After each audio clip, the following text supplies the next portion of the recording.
Na wale watu nimeambiwa wako humu, wale wa usalama wanarekodi, wanajificha ficha. Sogeeni karibu hapa hivi ili picha yenu isikosee. Mrekodi kwa jirani, sio? Sasa ninawashukuru sana watu wa Kilwa kwa kujitokeza kwa wingi kuja kutusikiliza. Mungu awabariki sana. Jambo la pili, Mzee Zidadu na wenzako wote mliojiunga na chama chetu, karibuni Chadema. Akili timamu, akili huwa inang'amua mambo. Akili huwa kazi yake kung'amua au mambo. Lakini akili timamu huwa inaongoza mtu kuchukua hatua. Sasa sijui kama mnanielewa. Akili tu huwa inang'amua. Anaweza kukuambia hiyo ni barabara, ukivuka hapo gari inapita utagongwa. Lakini akili timamu ndio inakuzuia usivuke. Kwa hiyo utambuzi ni jambo moja, hilo linakuwa kwenye akili. Lakini akili timamu inakuambia sasa chukua hatua fulani, vuka au usivuke. Hiyo ni akili timamu. Kwa Mzee Zidadu na wenzenu mlikuwa na akili, lakini akili timamu imewaongoza kuchukua hatua ya kujiunga na chama sahihi. Tuunganishe nguvu, tusonge mbele, tubadilishe nchi yetu. Hiyo ni akili timamu. Sasa watu wa Kusini, nataka nizungumze kuhusu nyie kwa kidogo. Nitazungumza mambo matatu. Jambo la kwanza, na mnisikilize, nyamaze kabisa. Wote tunajua, wewe polisi unajua, watu wa usalama wa taifa walioko hapa wanajua, Samia mwenyewe anajua, hajachaguliwa na Mtanzania yoyote kuwa kiongozi wa nchi. Uongo kweli?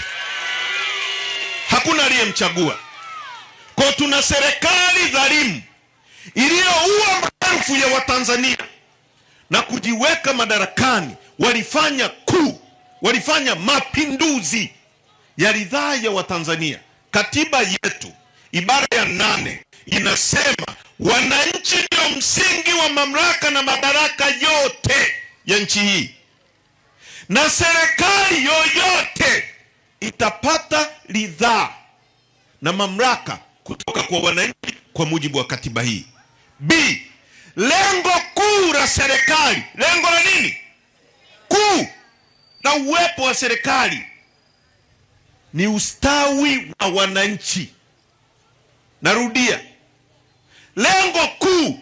Nikisema kuu, mzee wangu, maana yake ni lengo namba 1 litakuwa ni ustawi wa wananchi, na rasilimali za nchi yetu zote zitatumika kubadilisha maisha yako. Kwa hiyo wananchi ni msingi wa mamlaka. Unaweza kujenga nyumba, unafanya nini? Unaweka msingi. Kwa hiyo wananchi ndio msingi wa mamlaka. Nyie msipokuwepo hakuna mamlaka. Mimi ni mwalimu, kwa hiyo nitafundisha taratibu na nitawauliza kama mnaelewa au hamuelewi. Kwa hiyo wananchi ndio msingi wa mamlaka. Kama hakuna wananchi, hakuna nyumba. Kwa hiyo kwa maana hiyo nyumba ndio mamlaka, lakini msingi wake ni nini? Lakini pia hiyo mamlaka lengo lake namba 1 ni ustawi wa maisha yako, na rasilimali zetu zote zitatumika kwa ajili ya kubadilisha maisha yetu. Sasa tuanze namba 1.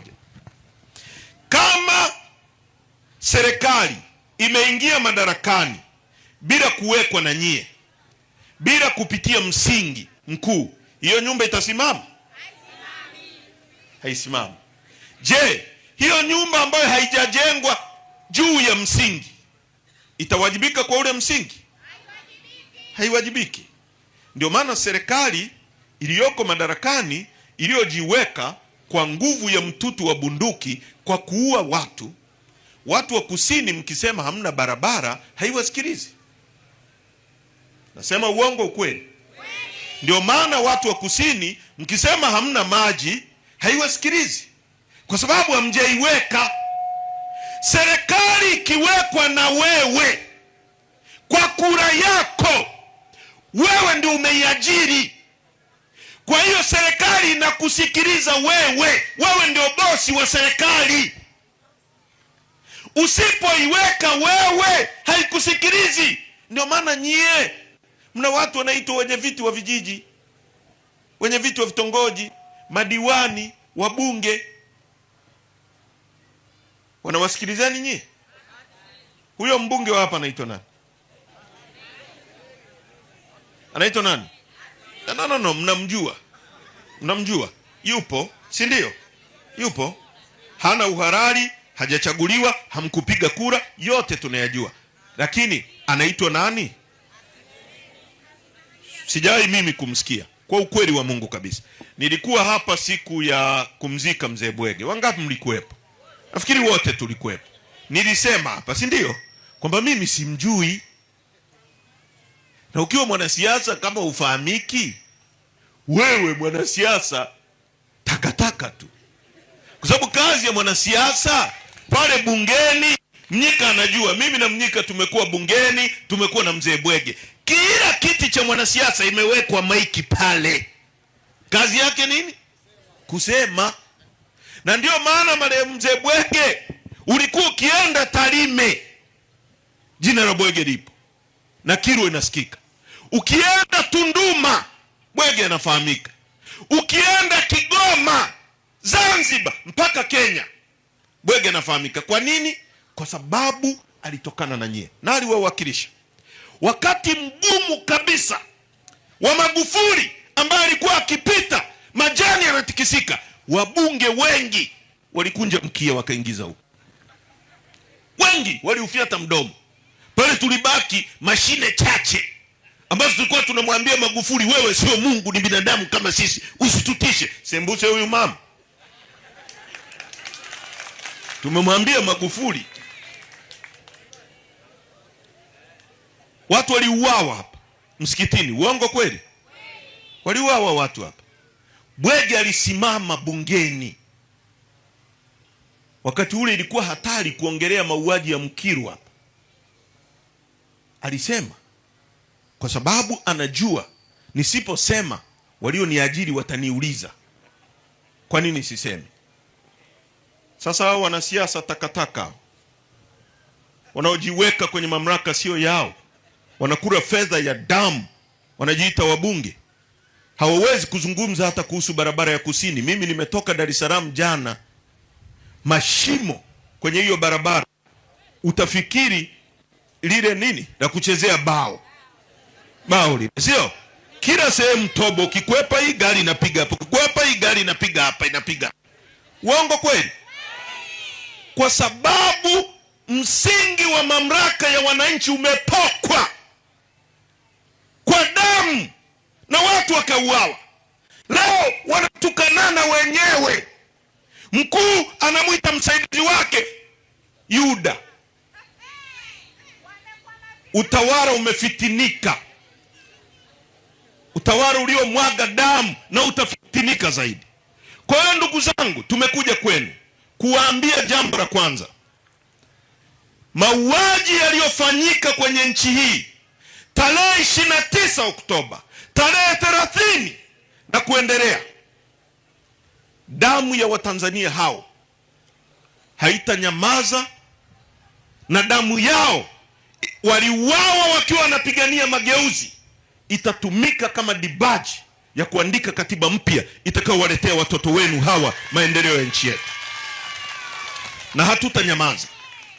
Nimesema tena na tena, tutanyamaza tukiwa makaburini. Lakini vile vile tusitishane nchi hii. Sisi tunatoka kwenye familia na tuna watu. Kwa sababu kuna watu wanapenda kutisha watu. Niliwaambia hata bungeni wakati wa Magufuli, mkiniua msifikiri nitakwenda tu, familia yangu italipa. Haiwezekani.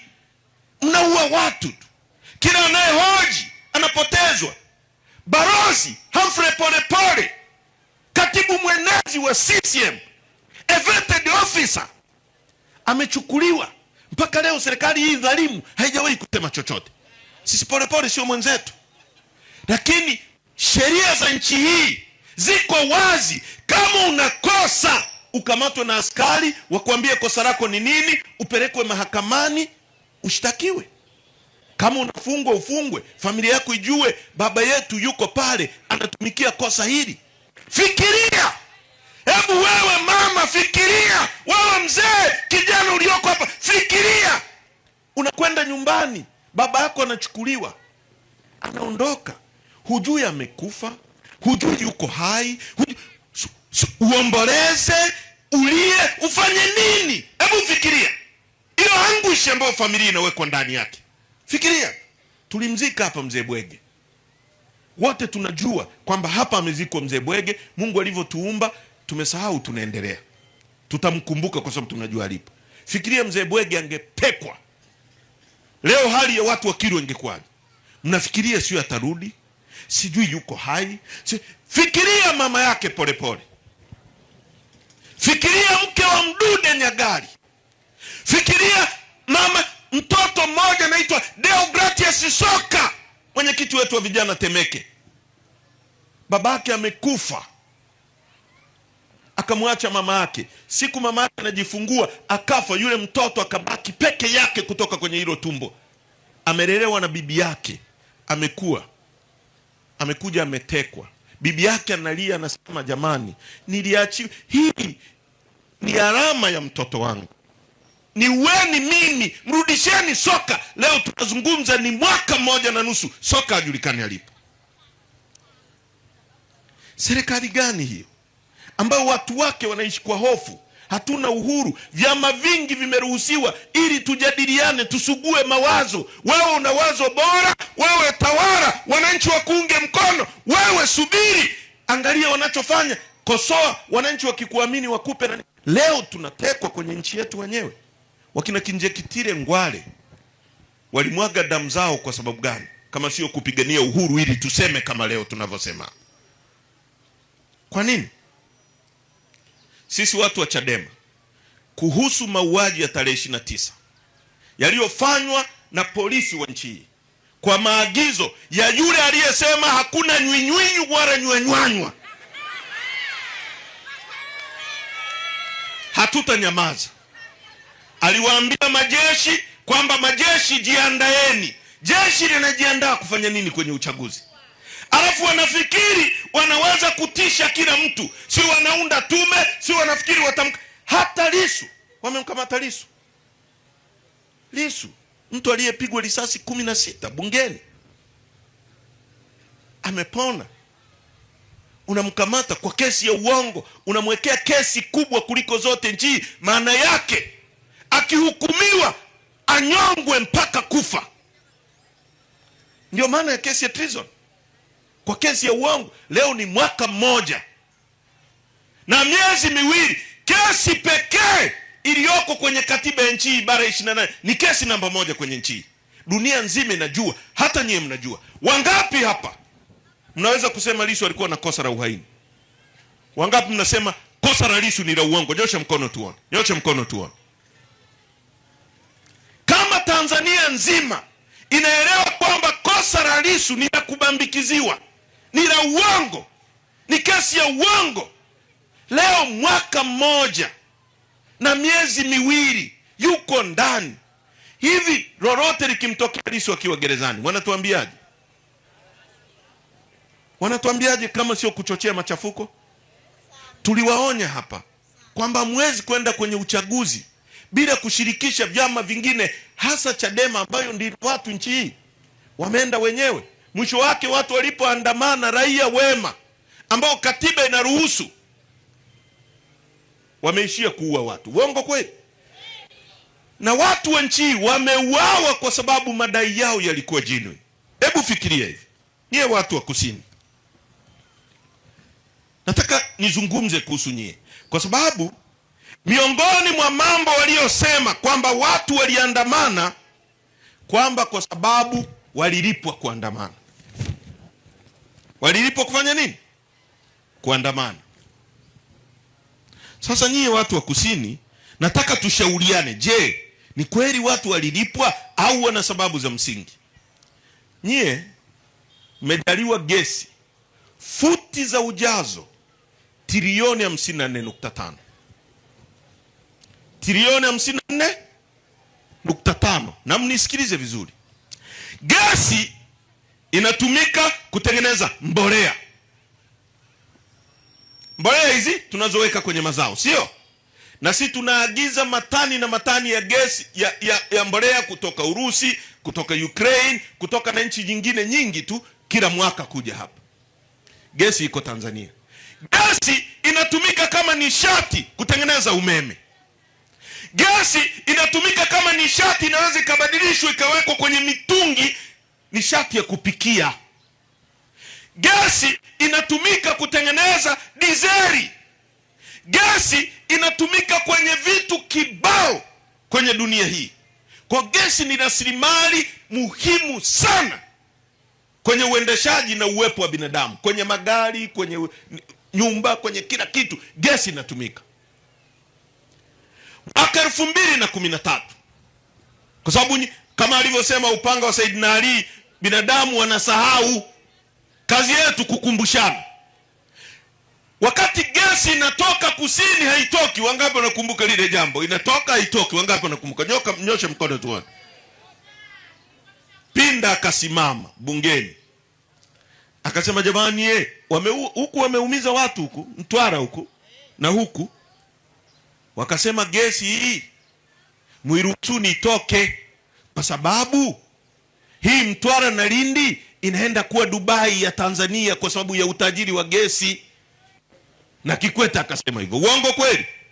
Wakachukuliwa mashehe hapa, wabunge, nini, wakapelekwa kusoma gesi huko waone utajiri wa gesi ulivyo. Na kweli waliona, sio? Nchi zilizoendelea kwa gesi kama Omani, kama Qatar, kama Saudi Arabia na nchi nyingine zote zinazozalisha nishati ya mafuta na gesi, wakaona.